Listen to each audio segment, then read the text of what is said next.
फुगडी खेळत होते सगळे तिथे. गुढीपाडवा होता. सगळेच घाबरले. अगं बाई हिच्यात किती ताकद आहे. इव्हन राकेश बापट, तन्वी, अनुश्री, दीपाली सगळेच घाबरले. बाई तर आम्हालाच टाकते खाली.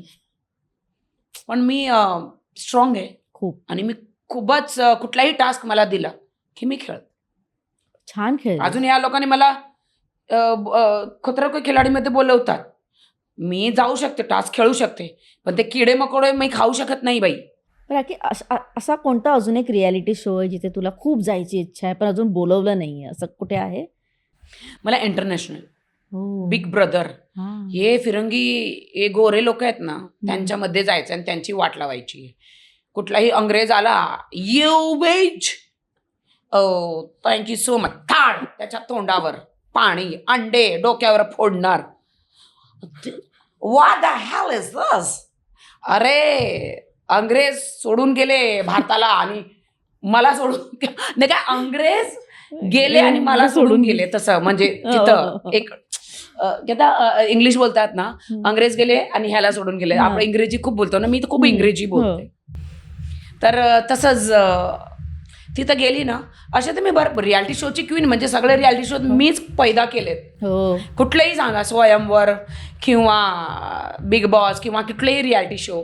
मला तुझा तो रियालिटी शो आवडतो, पती पत्नी और बू. किती रियालिटी शो केले, खूप रियालिटी शो केलेत.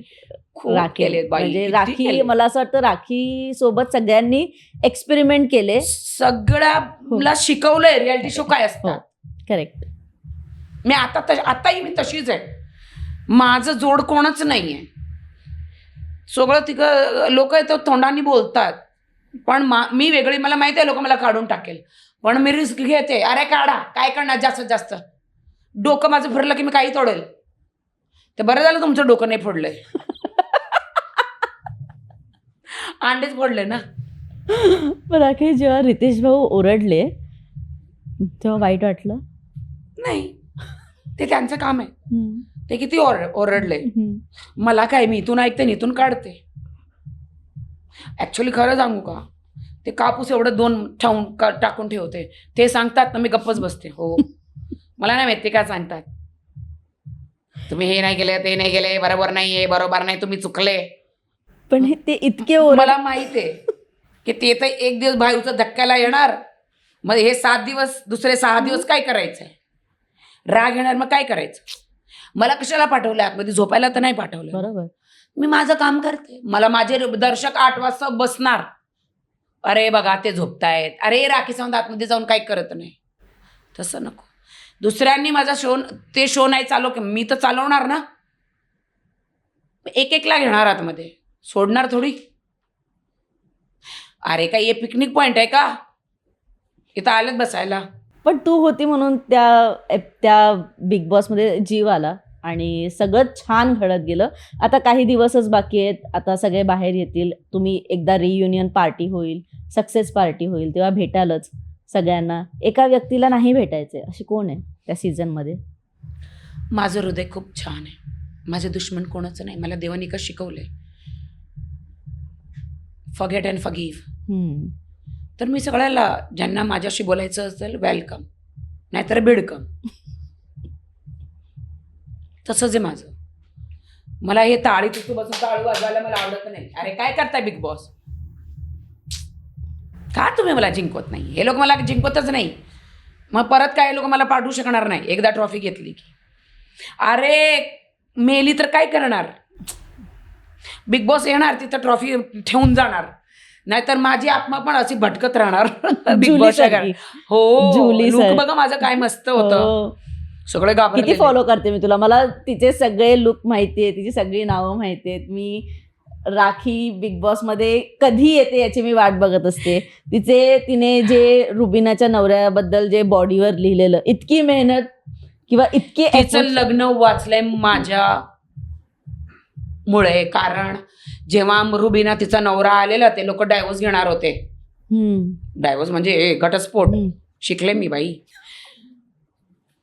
त्यावेळी मी ठरवलं, एखादी बायको असते ना, त्याच्या नवऱ्याचं पाठीमागे पडतो ना, मग ती बरोबर स्वतःचं घर वाचवायला कशी बरोबर येते, म्हणून मी त्याच्या पाठी लागलेली. मग तिला आतमधून ते जलन झालं, मग ती तिच्या नवऱ्याजवळ राहायला लागली आणि तिने माझ्याकडून त्याला सोडवलं. मग असं तिचं घर तिने बांधलं की आता 2-2 मुलं झालेत बघा. मी कधी बोलत नाही, असं काम करते ना मम्मी, मला माहित आहे मी काय करते. तिचं घर बांधून आजपर्यंत सांगितलं मी नाही, तिचं घर बांधून दिलंय. पण इतकं छान करतेस म्हणून तुझ्यासोबत नेहमी छान होतं. मला कोणाचं घर तोडायला आवडत हो. नाही, मी जोडते. माझं काही होऊ दे, दुसऱ्यांचं घर जोडायला मला आवडतं. तू एका प्रॉब्लेममध्ये जाते, पण तुला माहिती आहे की तू ज्या देवाला मानते तो देव तुला पटकन वाचवायला येतो आणि तू पटकन सावरते आणि पुन्हा स्ट्रॉंगली उभी राहतेस आणि एंटरटेनमेंट करायला तयार होते. काय करायचं, आपण किती तुटतो, मग परत उठायचं. एकच सूरज आणि एकच चांद आणि एकच जिंदगी, एकच लाईफ आहे. मग चांद तिथंच आहे, सूरज पण तिथंच आहे. त्यांची वेळ बरोबर त्यांना माहिती आहे. लोक येतात, जगतात, मरतात. मग छान जगा ना, पडा उठा, पडा उठा. कितीही पडले परत उठते मी. लोक काही सांगतात, परत उठते. पाठीमागं फिरून बघत नाही मी. हाती चले बाजार आणि कुत्ते भौंके हजार. मराठी मनोरंजन सृष्टीमधील मालिका, चित्रपट, नाटक तसेच कलाकारांबद्दलच्या नवीन अपडेट्स जाणून घेण्यासाठी नक्की सबस्क्राईब करा इट्स मज्जा मराठी या आपल्या नवीन यूट्यूब चॅनलला.